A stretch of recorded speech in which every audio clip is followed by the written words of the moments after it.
Olá pessoal, como nós havíamos anunciado, agora a gente vai começar a trazer convidados no nosso canal. E hoje a nossa convidada é a professora Ana Paula Fernandes, mas antes da gente começar a conversar sobre os temas, eu vou fazer a propaganda do canal, né? Então acessem o canal Instituto Paulista de SST, se inscrevam, apertem o sininho para que vocês recebam a notificação dos novos vídeos e sigam a gente nas redes sociais, vão acompanhando. Como a gente disse, a gente vai estar sempre publicando novos vídeos relativos às partes de saúde e segurança no trabalho, direito do trabalho, direito previdenciário, quais são as implicações para as empresas, quais são as implicações para os trabalhadores. Então hoje aqui nós estamos com a professora Ana Paula Fernandes, como eu disse. Ela já me falou que é a primeira vez que ela é a entrevistada, né? Ela inclusive tem um canal no YouTube, então geralmente ela que entrevista os outros, hoje é a vez dela ser a entrevistada e responder as perguntas. Geralmente ela que faz as perguntas. Então, a gente vai discutir hoje sobre a questão do limbo, que é a situação onde a empresa tem muita dificuldade de lidar na questão do retorno ao trabalho, principalmente hoje com a operação Pente Fino do INSS, a aprovação da medida provisória 871 e todas as suas repercussões. Então, professora, quer falar alguma coisa antes? Quero aproveitar para dizer o meu olá para todos, dizer que fico muito feliz pelo convite. Acho excelente o canal de vocês, né? Já tenho aqui uma indicação, uma predileção, eu até diria que... posso falar que até tendenciosa, né? Sim. Porque sou muito amiga, conheço o trabalho deles e só posso elogiar. Então agradeço ao Neto, agradeço ao João, aqui não vou nem chamar de doutor, né? Não, numa imagina. questão muito mais informal. E o canal é informal, certeza. O objetivo é justamente esse. Não, mas muito bacana, eu agradeço o convite e é realmente a primeira vez que eu dou entrevista. Porque Ótimo. Eu sempre faço as entrevistas, Isso, então exatamente. é muito legal participar. Então, para a gente começar a discutir sobre isso, gostaria que você explicasse o que é o limbo, né? Esse conceito do limbo jurídico trabalhista previdenciário.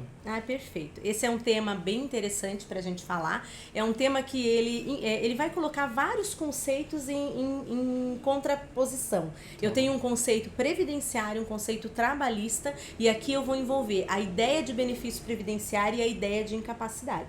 Então, tanto médicos como também os advogados lidam o tempo inteiro com essa ideia de limbo previdenciário. O que seria o limbo, então? O limbo é aquele momento em que eu tenho um trabalhador, esse trabalhador ele se vê numa situação de incapacidade. Aqui a gente não está discutindo, fazendo juízo de valor se essa incapacidade é legítima ou não é. Para explicar o limbo, o que eu tenho que entender? Ele acredita naquela incapacidade, ele tem um documento, seja de um médico assistente ou até mesmo uma inaptidão por parte da empresa, e em razão disso ele busca o INSS porque ele não pode realizar o trabalho dele. Não podendo realizar aquela atividade para a qual ele foi contratado, ou qualquer atividade, ele está numa situação que a gente chama de incapacidade. Aí ele busca o INSS e recebe uma negativa do INSS. Na maioria dos casos, a gente que já trabalha muito tempo com isso, a gente tem uma seguinte situação. Ele às vezes já foi no INSS, teve vários deferimentos, aí ele passa a ter um indeferimento, e aí, buscando o Poder Judiciário em razão desse indeferimento, ele fica na seguinte situação. Ele tem o não do INSS, ele não está incapaz. E ele tem um sim da empresa, de certo modo, que o médico da empresa disse está inapto. Então, ele tem uma ideia de inaptidão pela empresa e uma ideia de não inaptidão pelo INSS. Ou seja, o INSS considera ele capaz, a empresa considera ele incapaz. E ele fica numa situação que há dito limbo previdenciário. Não e aí ele vai recebe de ninguém, buscar no Poder Judiciário, muitas vezes, ou na grande maioria das vezes, resolver esse impasse que se firma nesse momento. Esse é o chamado limbo previdenciário. Perfeito.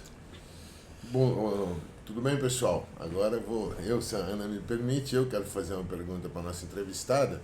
Que a Ana, diante de tudo isso, diante de tudo que você está mostrando como definição de limbo previdenciário, de tudo isso que envolve muitas vezes, as consequências são da empresa, mas na grande maioria das vezes, ela não tem a definição nem por parte de departamento médico, e quando a tem, ela é incompatível com o posicionamento técnico, jurídico e muitas vezes até administrativo de gestão da própria empresa. Eu queria saber o seguinte: o que, na tua opinião, pode ser feito como uma forma de minimizar isso, de uma forma de que se faça com que o médico da Previdência, o médico da empresa e, consequentemente, a empresa em si consiga, de uma certa forma, trazer condições que tragam não apenas não maleficência para o trabalhador, mas também não tragam prejuízos para a empresa. Bem, essa é uma situação bem complexa, né? A gente tem uma situação hoje, tudo que envolve meio ambiente laboral, envolve o conceito de incapacidade e o que seria a última palavra, definição, diagnóstico de que ela existe ou ela não existe, traz bastante discussão, seja no âmbito administrativo, seja no judiciário. E essa mesma conceituação, ela tem repercussões trabalhistas, previdenciárias e tributárias. E a gente vai ter que enfrentar nesse meio tempo todas essas repercussões e entender, partindo de uma mesma premissa, né, qual seria então o fator ali a ser realmente solucionado. Da pergunta que você me fez, como fica a empresa nessa situação? A empresa fica numa situação delicadíssima. Por quê? Porque hoje a gente tem um posicionamento da jurisprudência que se o INSS, que teoricamente, né, tem a palavra final sobre incapacidade, é o órgão público oficial para dizer o que é incapacidade. Se ele, ao se manifestar, diz que não há essa incapacidade, mas a empresa, o médico da empresa, você sabe melhor do que eu nessa parte, né? E o médico da empresa continua mantendo a inaptidão, a empresa ficaria responsável, a partir da resposta do judicial depois, a pagar, indenizar todo esse período que o médico do trabalho contrariou a perícia oficial do INSS. Isso pode dar muita discussão. A Justiça do Trabalho vem numa crescente discutindo que a empresa deveria processar o INSS, sim, né? Você sempre fala muito disso, essa ideia. Só que é uma questão extremamente complicada. Sim. Primeiro que para o direito previdenciário, o que diz a trabalhista não importa. A própria sentença do trabalho, ela não faz coisa julgada material na questão previdenciária. Ela também não faz coisa material para a Receita Federal. A Receita Federal não é obrigada a encampar com as decisões da Justiça do Trabalho como juízo de valor para dizer o que é salário de contribuição, para dizer o que é incapacidade. Então a gente tem uma situação bem complicada. Sim.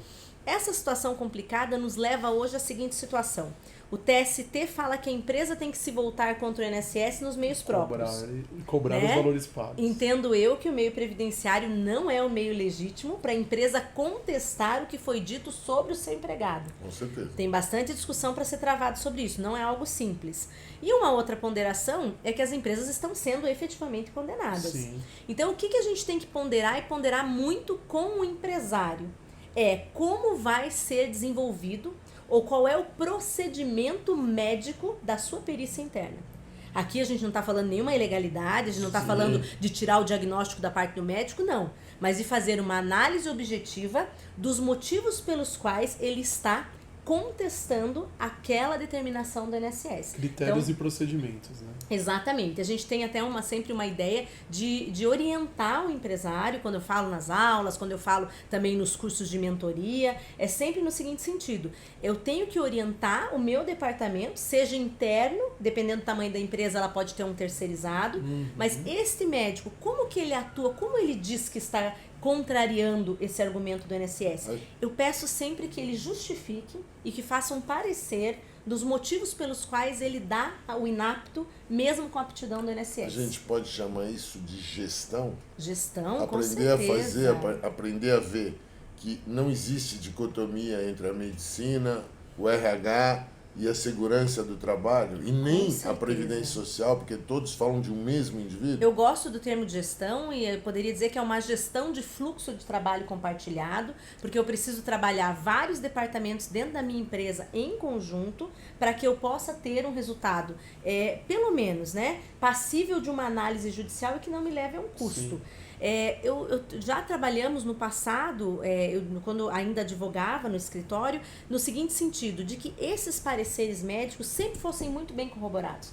Porque, independente de qualquer coisa, o médico tem o direito ao diagnóstico dele. Sim. O diagnóstico, ele é pessoal, ele é intransferível, a autonomia profissional. Então, o médico da empresa, ele pode contrariar o laudo médico? Eu tenho uma posição que ele até poderia, mas isso tem que ser muito bem fundamentado. Tem que estar fundamentado. Porque dentro disso eu posso discutir que para aquele caso concreto não foi uma simples inaptidão. mas uma inaptidão fundamentada que traz para a empresa, Com né, base no que motivo ele real para acreditar que aquele era o posicionamento correto a ser adotado com o trabalhador. E a gente pode então falar, eu queria que você falasse um pouco sobre isso, sobre a questão dessa gestão, mas a gente fazer essa gestão de forma preventiva. Por quê? Porque a gente só tem o limbo porque, claro, às vezes tem as doenças extraocupacionais, que a empresa não tem como prever, mas tem muita coisa que a empresa consegue sim prever, que são os casos de acidente de trabalho e doenças ocupacionais, e que são os mais complicados de se resolver. Então, que você falasse um pouquinho sobre essa questão da gestão preventiva, antes do problema acontecer, antes de chegar na situação do limbo. E qual a forma, eu acho que é importante, qual a forma dessa gestão ser documentada? Porque o que a gente observa na prática é, né, assim, ó, muitas empresas, e a gente tem batido muito nisso aqui no canal, muitas empresas fazem uma série de procedimentos preventivos, fazem uma série de... tem custos preventivos, mas no final da história elas não documentam, elas não sabem trazer aquilo para uma materialidade de prova que possa ser útil, não apenas para ela enquanto empresa, mas também para o trabalhador no momento que ele necessite daquela documentação, seja na via previdenciária ou até para alguma outra condição de seguro e tudo mais que faz parte dessa documentação. Com certeza. Na verdade, assim, é até importante frisar isso, foi muito bom as perguntas que vocês fizeram no seguinte sentido. Toda a gestão de ambiente laboral, ela tem reflexos em mais de uma área do direito. Sim. Então, eu tenho reflexos previdenciários, tributários, trabalhistas, e depois eu tenho reflexo no campo da engenharia e tenho reflexo no campo médico. Sim. O que as pessoas às vezes não conseguem compreender é que essa interdisciplinariedade, ela vai ter um reflexo tributário para o empregador. Então, às vezes, o empregador não leva isso tão a sério, porque ele pensa assim, mas a gente está só falando em ambiente laboral, estou falando em proteção. Não, eu estou falando muito mais que isso. Eu estou falando de economizar para garantir a tua margem de lucro, para aumentar o teu faturamento, para garantir a viabilidade da tua empresa. Então, trabalhar o ambiente laboral hoje, considerando as regras que nós temos, sejam de contribuição previdenciária, sejam regras também de proteção trabalhista, que embora a gente tenha a reforma, não muda nada a questão de fiscalização do ambiente laboral, e ainda eu tenho questões que são eminentemente tributárias, todas envolvidas. Então, trabalhar a gestão é um trabalho muito amplo. Eu posso trabalhar a gestão com auditoria, eu posso trabalhar com mapeamento de risco dentro da minha empresa, eu posso procurar onde está o grande problema, o gargalo, ou até mesmo eu digo, né, tem gargalos e tem os ralos, aonde eu posso ali também ter alguma preocupação maior. Essa gestão, ela pode ser realizada nos meus afastados. Quando eu analiso os meus afastados, eu faço um diagnóstico de qual é o problema da minha empresa. Como eu contrato esse funcionário, quem eu contrato, como isso funciona, o que eu dou para ele, eu vou chamar de trabalhador, eu tenho a mania de chamar de funcionário é só de empresa pública. Como eu trato esse trabalhador, como ele se aproxima da minha empresa, como eu treino ele. O que ele está adoecendo. Como ele adoece, com que ele adoece. Então, todo esse trabalho que é conjunto e integrado entre a equipe jurídica, a equipe médica e muitas vezes o engenheiro de segurança do trabalho é que vai repercutir lá na frente numa economia fiscal. Uma economia fiscal significativa. Retorno financeiro, aumento da minha margem de lucro, aumento da minha competitividade no mercado de trabalho.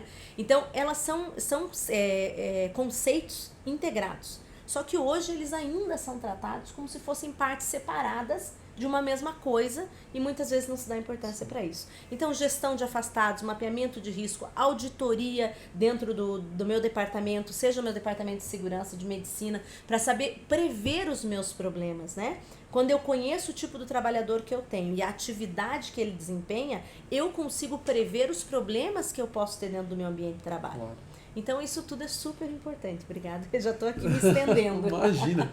Não, mas eu acho que também, se você me permite, uma das coisas que chama muita atenção no dia a dia que as empresas não levam em consideração e que eu queria aqui chamar a atenção, e a gente agora até está desenvolvendo alguns trabalhos sobre isso lá no Instituto Paulista, é em relação à repercussão direta e indireta da não feitura de tudo isso, porque existe uma condição que ninguém avalia, mas que tem um splash dentro da empresa muito grande, que é as renovações de contratos de seguro-saúde com as empresas de assistência médico-privada.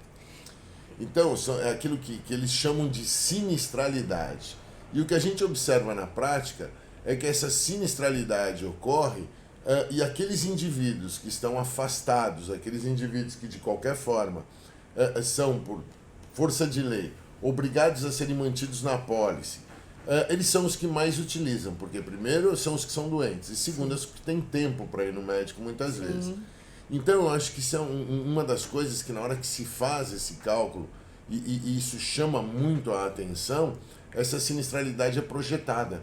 E como ela é projetada? Ela vai ser projetada em cima das doenças que já foram diagnosticadas, que podem ser, num primeiro momento, até não ser diagnosticadas como doenças do trabalho, ou decorrentes do trabalho, e num segundo momento acaba se chegando à conclusão de que existe nexo causal. Eu queria te fazer uma pergunta que eu acho que é muito importante dentro dessa tua grande experiência nesse meio. Como, dentro da previdência social, essa sinistralidade é feita? Como ela é vista?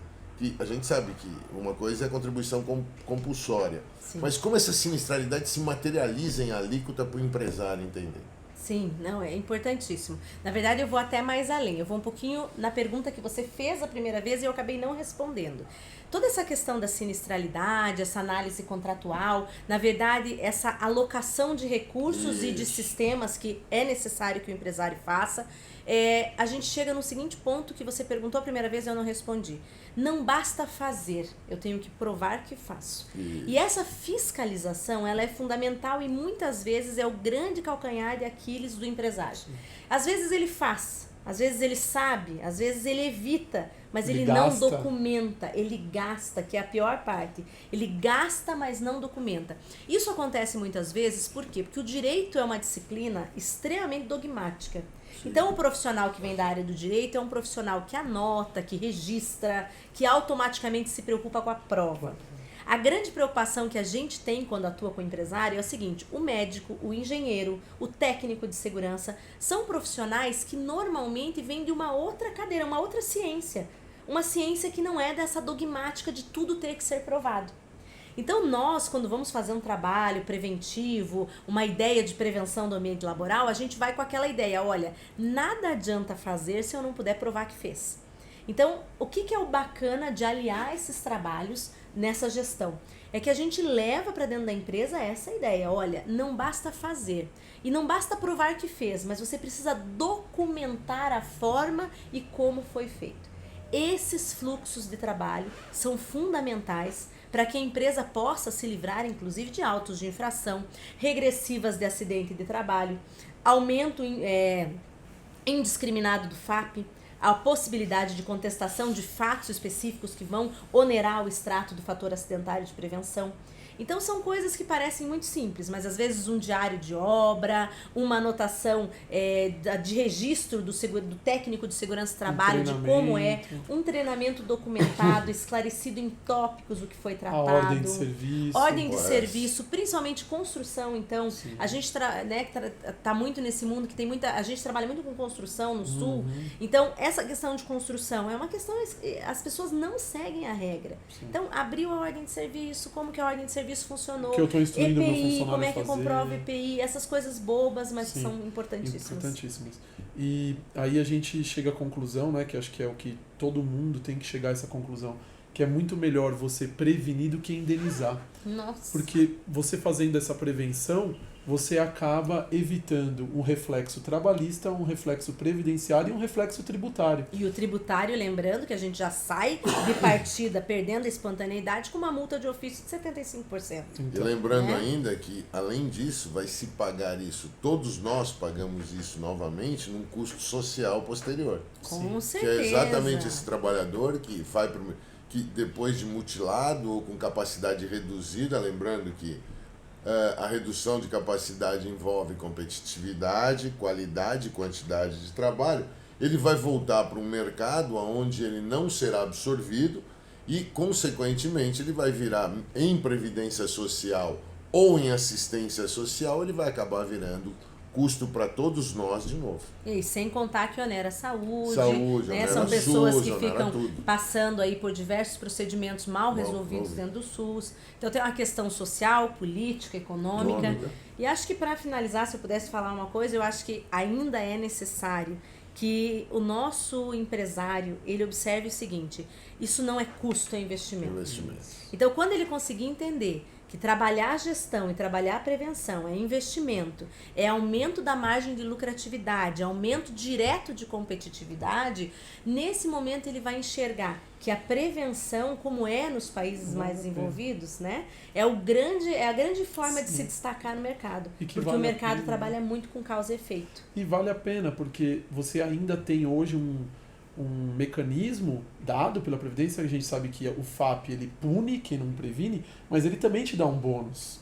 Então, às vezes, você pode pagar metade da alíquota com esse investimento. Sim. Então, assim, além de você deixar de gastar, você ainda vai ter o bônus. Exatamente, porque embora o FAP, assim, a gente saiba que a forma que ele vem sendo ainda, a metodologia dele ainda é muito equivocada da forma que vem sendo realizada, ele é um bônus de desempenho. Sim. Então, se ele é um bônus de desempenho, eu posso melhorar, eu tenho condições de ter resultados mais, vantajosos para a empresa. Então, a bonificação do FAP, ela não é bem explorada pelo empresariado brasileiro. E ele me compara com as outras empresas do meu ramo de atividade econômica. Ele te coloca em xeque, né? Então, você tem uma ideia de como você está dentro do seu ramo de atividade. De uma forma ou de outra, até um indicador importante para você utilizar para saber como sua empresa está se comportando diante das situações de saúde e segurança no trabalho. Com certeza. Essa questão da acidentalidade, né? Os indicadores de quanto eu estou afetado por dentro aquele ambiente, aquela acidentalidade. A gente usa o índice de absenteísmo, que é um número que a gente tenta traduzir em números mais objetivos, mais palpáveis. Então, o absenteísmo é uma coisa legal para a gente utilizar, só que o absenteísmo, às vezes, você envolve questões extralaborais, que você não tem tanto poder de modificá-los, mas o FAP ele é um indicador interessante para você ver como que está esse investimento. Sim. Então, se eu tenho um FAP muito alto, quer dizer que alguma coisa está errado dentro da minha empresa e eu preciso corrigir. Sim. O FAP ele é um índice de desempenho, então ele analisa a frequência, gravidade e custo da tua acidentalidade. Ele vai medir como você se comporta no teu mercado, ou seja, dentro daquela categoria da tua atividade. E é bacana falar isso por quê? Porque o FAP, como ele traz esse reflexo de um índice de desempenho, embora ele tenha algumas medições equivocadas, como você falou, eu consigo ter uma ideia como que na minha classe eu estou me comportando. E aí isso tem reflexos que a gente precisaria de uma outra entrevista inteira só pra gente falar pouquinho do FAP. Tem que gravar 3 horas no YouTube só pra poder falar sobre o FAP. Bom, pessoal, eu queria agradecer a Ana pela oportunidade de ser o primeiro a entrevistar ela, né? Eu fiquei bem feliz, meninos. Obrigada. E então agradecer ela e deixar o recado para vocês de que essa é a ideia do canal, a gente trazer um papo mais descontraído, a gente conversar sobre coisas que estão impactando nas empresas em relação à saúde e segurança do trabalhador. E então vocês têm que assinar o canal, né? Porque a gente só faz os vídeos quando tem views, quando o pessoal se inscreve, toca o sininho para receber as nossas notificações. E se inscrevam no canal da Ana também. Pode fazer a propaganda no seu canal. Professora Ana Paula Fernandes. Lá a gente tem o bate-papo previdenciário toda segunda-feira, às 9 horas. Ele acontece no Facebook, mas depois a gente hospeda no canal do YouTube. O Neto tem várias participações e eu ainda tenho que convidar o João para ir lá participar comigo. Pode deixar. Pessoal, agradecer também, dar um tchau para vocês, agradecer a Ana pela oportunidade de estarmos aqui discutindo e poder fazer perguntas diante de todo o cabedal de experiência dela. E lembrar vocês sempre o seguinte, pessoal, sugiram temas, porque é muito mais importante para a gente discutir aquilo que é dúvida, não para se chegar a consenso, mas pelo menos se chegar à reflexão de todos nós, do que propriamente a gente ter objetividade naqueles temas que para nós parecem interessantes. É muito mais interessante aquilo que vocês querem ouvir do que aquilo que a gente possa falar. Dessa forma, eu transfiro agora a palavra para a Ana para ela dar as considerações finais. Eu agradeço muito, né? Agradeço a presença de vocês aqui em Curitiba. Então a gente tem que dizer diretamente de Curitiba. Diretamente de Curitiba. Né? O canal do SST de vocês, do Instituto Paulista, ele caminha, hein? Caminha, ele já tá indo no Brasil. Ele já tá por aí no Brasil causando. Mas parabéns pelo trabalho de vocês também. Obrigado. E obrigado pela participação. E aí, de recado final, pra gente encerrar o vídeo, a gente vai inaugurar no nosso canal um novo quadro, o que é em SST. Então esse quadro ele vão ser dicas curtas sobre um tema. Então a gente vai escolher um tema, uma frase, uma expressão relativa à parte de saúde, segurança e trabalho e vai falar para você o que é isso. Não mais do que 1 minuto em cada um dos temas. Isso, só o conceito para a gente poder estar discutindo com vocês. Então a gente vai trazer vários temas e a ideia é a gente estar divulgando esse conhecimento, buscando o quê? Que as empresas melhorem o seu ambiente de trabalho, porque isso tem melhora para o trabalhador e melhora para a própria empresa. Tá certo? Obrigado, pessoal. Obrigado, pessoal.